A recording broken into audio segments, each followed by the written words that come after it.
राजस्थान की राजनीति की एक कहावत है कि यहाँ की हवाएं महलों की खिड़कियों से होकर गुजरती है। लेकिन आज जिस शख्सियत का जन्मदिन है, उन्होंने उन खिड़कियों को खोलकर खुद को जनता के बीच झोंक दिया। नमस्कार, मैं हूं अंकिता और मैं बात कर रही हूँ राजस्थान की उप मुख्यमंत्री दिया कुमारी की। आज उनका 55वां जन्मदिन है। लोग उन्हें राजकुमारी कहते हैं, विरोधी उन्हें चुनौती मानते हैं, लेकिन जयपुर की जनता उन्हें अपनी बेटी और बहन मानती है।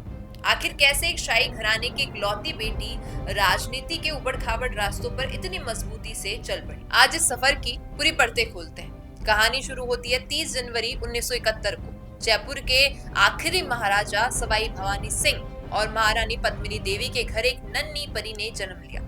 इकलौती संतान थी तो लाड़ प्यार की तो कोई कमी ही नहीं थी, लेकिन जानते हैं उनकी परवरिश किसी आम राजकुमारी जैसी नहीं थी। उनकी दादी राजमाता गायत्री देवी, जो खुद राजनीति का एक बड़ा नाम थी, उन्होंने दिया कुमारी को एक बात सिखाई थी कि ये महल तुम्हारी ताकत नहीं, तुम्हारी जिम्मेदारी है।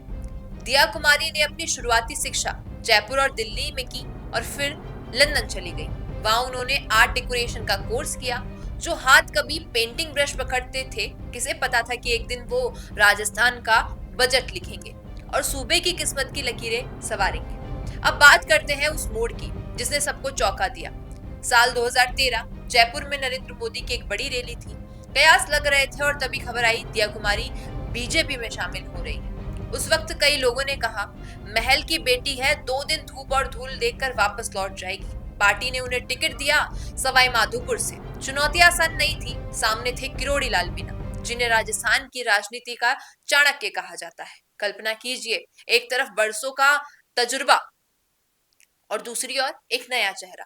लेकिन दिया कुमारी ने क्या किया? वो महलों की गाड़ियां छोड़कर पैदल ही गांव-गांव निकल पड़ी और नतीजा, उन्होंने वो चुनाव जीत लिया और साबित कर दिया कि वो सिर्फ राजकुमारी नहीं बल्कि एक फाइटर भी है। राजनीति में उनकी चमक बढ़ रही थी, लेकिन निजी जीवन में चुनौतियां कम नहीं थी। 1997 में उन्होंने नरेंद्र सिंह से शादी की थी। उस वक्त इस शादी का काफी विरोध भी हुआ था क्योंकि ये समान गोत्र की बात थी, लेकिन दिया कुमारी अपने फैसले पर अड़ंग रही। हालांकि वक्त हमेशा एक जैसा नहीं रहता। 21 साल बाद 2018 में दोनों ने आपसी सहमति से अलग होने का फैसला किया। एक महिला के लिए सार्वजनिक जीवन में रहते हुए ऐसे दौरे से गुजरना आसान नहीं होता, लेकिन दिया कुमारी टूटी नहीं। उन्होंने अपनी पूरी ऊर्जा अपने 3 बच्चों पद्मना, गौरवी और लक्षराज और अपनी जनता की सेवा में लगा दी। 2019 में लोकसभा चुनाव की बारी आई। राजसमंद से उन्होंने 5.5 लाख वोटों से जीत हासिल की और फिर आया 2023, जब राजस्थान की कमान बदली और आज दिया कुमारी उप मुख्यमंत्री हैं। वित्त मंत्रालय जैसा भारी भरकम विभाग संभाल रही हैं और दिया कुमारी सिर्फ एक नाम नहीं है, आज एक ब्रांड बन चुकी है। वो पिंक सिटी की विरासत भी संभालती है और राज्य की तिजोरी का हिसाब भी रखती है। प्रधानमंत्री मोदी की गुड बुक्स में होना उन्हें भविष्य का एक और बड़ा चेहरा बना सकता है। तो ये था जयपुर की उस बेटी का सफर जिसने साबित किया कि अगर इरादे मजबूत हो तो महलों की 4 दीवारी भी आपको जनता की सेवा करने से नहीं रोक सकती। दिया कुमारी जी को जन्मदिन की बहुत बहुत बधाई।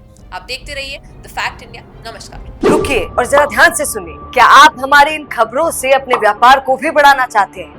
तो आप भी खबरों के दौरान इस तरह के एलिमेंट्स पर अपना विज्ञापन दे सकते हैं, या फिर ऐसे खबर के 1 मिनट बाद अपना पूरा विज्ञापन डलवाएं, जो कि 8 लाख से ज्यादा सब्सक्राइबर्स और फॉलोअर्स वाले द फैक्ट इंडिया चैनल्स और पेजेस से राजस्थान के कोने कोने में पहुंचेगा और इससे आपका व्यापार, ब्रांड सब कुछ बढ़ेगा।